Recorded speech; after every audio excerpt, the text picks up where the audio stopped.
வணக்கம் and welcome to meals and memories. நம்ம சேனலில் இன்றைக்கி சூப்பரான சின்ன வெங்காய கார புளிக்குழம்பு தான் எப்படி பண்ணுறதுன்னு பார்க்க போகிறோம். அட்டகாசமான சுவையில் இருக்கும். நம்ம சேனலில் இப்போ தான் நீங்கள் ஃபர்ஸ்ட் டைம் பார்க்குறீங்கன்னா நம்ம சேனலை சப்ஸ்கிரைப் பண்ணிவிட்டு இந்த வீடியோக்கும் ஒரு லைக் போட்டு வாங்க. நம்ம இப்போ எப்படி பண்ணுறதுன்னு பார்த்துடலாம்.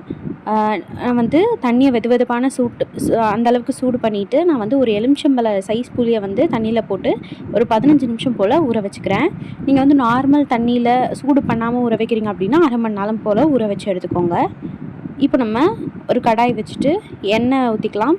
எண்ணெய் நல்லா காய்ஞ்ச உடனேயும் கடுகு, உளுத்தம் பருப்பு, கடலைப்பருப்பு கலந்து வச்சுருக்கேன், அதை சேர்த்துக்கிறேன். கடுகோடு சேர்த்து ஒரு அரை ஸ்பூன் அளவு சீரகமும் சேர்த்துக்கிறேன். சீரகம் சேர்த்ததுக்கப்புறமா ஒரு 1/4 ஸ்பூன் அளவு வெந்தயமும் சேர்த்துக்கிறேன். வெந்தயம் வந்து 1/4 ஸ்பூன் சேர்த்தா போதும். அதிகமாக சேர்த்தோன்னா கசப்பு ஏறிடும். அதுக்காக அடுத்ததாக இதெல்லாம் எண்ணெயில் நல்லா பொரிஞ்ச உடனேயும் நம்ம வந்து கருவேப்பிலை சேர்த்துக்கலாம். 2 கொத்து கருவேப்பிலை சேர்த்துக்கிறேன். கருவேப்பிலை சேர்த்ததுக்கப்புறமா கருவேப்பிலையும் எண்ணெயில் நல்லா பொரிஞ்சதுக்கப்புறமா சின்ன வெங்காயம் சேர்த்துக்கிறேன். சின்ன வெங்காயம் வந்து பார்த்திங்கன்னா 30 போல் சின்ன வெங்காயம் எடுத்திருக்கேன். அதை வந்து தோல் உரிச்சிட்டு தண்ணியில் வாஷ் பண்ணிவிட்டு அதை நான் சேர்த்துருக்கேன். கூடவே ஒரு ஃபுல் பூண்டு இருக்கும் இல்லையா, அது எல்லாத்தையும் இந்த மாதிரி பொடி பொடியாக கட் பண்ணிவிட்டு சேர்த்துருக்கேன். நீங்கள் விருப்பப்பட்டால் இடித்து கூட சேர்த்துக்கலாம். அடுத்ததாக காரத்துக்கு தகுந்த மாதிரி வரமிளகாய் சேர்த்துக்கிறேன். வரமிளகாயை உள்ளே இருக்க விதை, மேலே இருக்க காம்பு இதெல்லாம் நீக்கினதுக்கப்புறமா உடச்சிட்டு அதையும் நான் வந்து சேர்த்துக்கிறேன். இப்போது இது எல்லாத்தையும் நம்ம நல்லா வந்து வதக்கி விட்டுறணும். வெங்காயத்தோட கலர் நல்லா மாறி வர வரைக்கும் நம்ம வதக்கி எடுத்துக்கலாம். இப்போ பாருங்கள், வெங்காயம் நல்லா வதங்கிடுச்சு இல்லையா. இந்த ஸ்டேஜில் ஒரு அரை ஸ்பூன் அளவு மஞ்சள்தூள் சேர்த்துக்கிறேன். கூடவே குழம்பு மிளகாய்த்தூள் 3 ஸ்பூன் சேர்த்துக்கிறேன். நீங்கள் வந்து தனியாக மிளகாய்த்தூள் சேர்த்துக்கிற மாதிரி இருந்ததுன்னா 2 ஸ்பூன் மிளகாய்த்தூளும் 1 ஸ்பூன் கொத்தமல்லி தூளும் வந்து சேர்த்துக்கோங்க. நான் வந்து குழம்பு மிளகாய்த்தூளே சேர்த்துக்கிறேன். சேர்த்துட்டு நல்லா இந்த மாதிரி எண்ணெயிலேயே வந்து அடுப்பை வந்து சிம்மில் வச்சுட்டு ஒரு டைம் வதக்கி விட்டுருங்க. ரொம்ப அடுப்பை ஹை ஃப்ளேமில் வச்சுருந்தோன்னா மசாலாலாம் கரிஞ்சு போயிடும். அதுக்காக தான். ஸோ இந்த மாதிரி அது எண்ணெயிலேயே மசாலாலாம் வெந்து வரட்டும். வெந்ததுக்கப்புறமா நம்ம வந்து தக்காளி சேர்த்துக்கலாம்.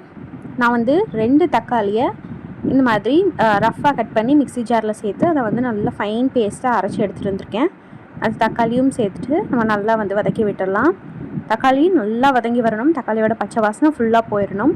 இந்த குழம்புல நம்ம வெங்காயம், தக்காளி இதெல்லாம் எந்த அளவுக்கு நல்லா வதக்குறோமோ அவ்வளோ டேஸ்ட்டாக இருக்கும். ஸோ இதெல்லாம் நல்லா வதங்கி பச்சை வாசனையெல்லாம் போனதுக்கப்புறமா நம்ம புளி தண்ணியை கரைச்சி அதையும் நம்ம வடிகட்டிட்டு சேர்த்துக்கலாம். புளி தண்ணி சேர்த்ததுக்கப்புறமா நான் வந்து தக்காளி அரைச்சோம் இல்லையா, ஸோ அந்த மிக்ஸி ஜாரையும் கொஞ்சமாக அலசிட்டு அதுலேயும் கொஞ்சமாக தண்ணி சேர்த்து அலசிட்டு நான் வந்து சேர்த்துக்கிறேன்.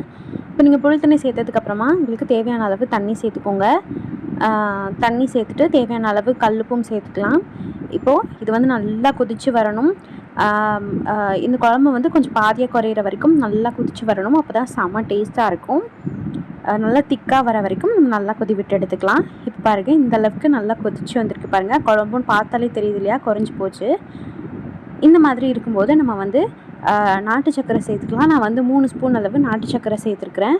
நீங்கள் வந்து இடித்த வெல்லம் கூட சேர்த்துக்கலாம். இது சேர்த்துட்டு இங்கே பாருங்கள், எண்ணெய்லாம் நல்லா பிரிஞ்சு வந்திருக்கு இல்லையா. இந்த ஸ்டேஜில் ஒரு கைப்பிடி அளவு கொத்தமல்லி இலைகளை சேர்த்துட்டு நம்ம வந்து அடுப்பை ஆஃப் பண்ணிவிட்டு சுட சுட சாதத்தோடு சர்வ் பண்ணிக்கலாம். ரொம்பவே ஈஸியான குழம்பு. காய்கறி எதுவுமே இல்லை, வெறும் வெங்காயம் தக்காளி மட்டும்தான் இருக்குது. அப்படிங்கிறப்போ நம்ம ரொம்பவே ஈஸியாக பண்ணி முடிச்சிடலாம். கண்டிப்பாக இந்த மெத்தடில் இதே அளவுகளோடு செஞ்சு பார்த்துட்டு எப்படி வந்துச்சுன்றதை கமெண்ட்ஸில் சொல்லுங்கள். இந்த ரெசிபி உங்களுக்கு ரொம்ப பிடிச்சிருக்கும்னு நான் நம்புகிறேன்.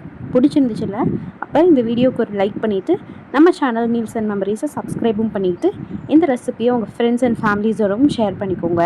நம்ம இன்னொரு இன்ட்ரெஸ்டிங்கான அட்டகாசமான ரெசிபியோட சந்திக்கலாம். அது வரைக்கும் டாட்டா பாய்.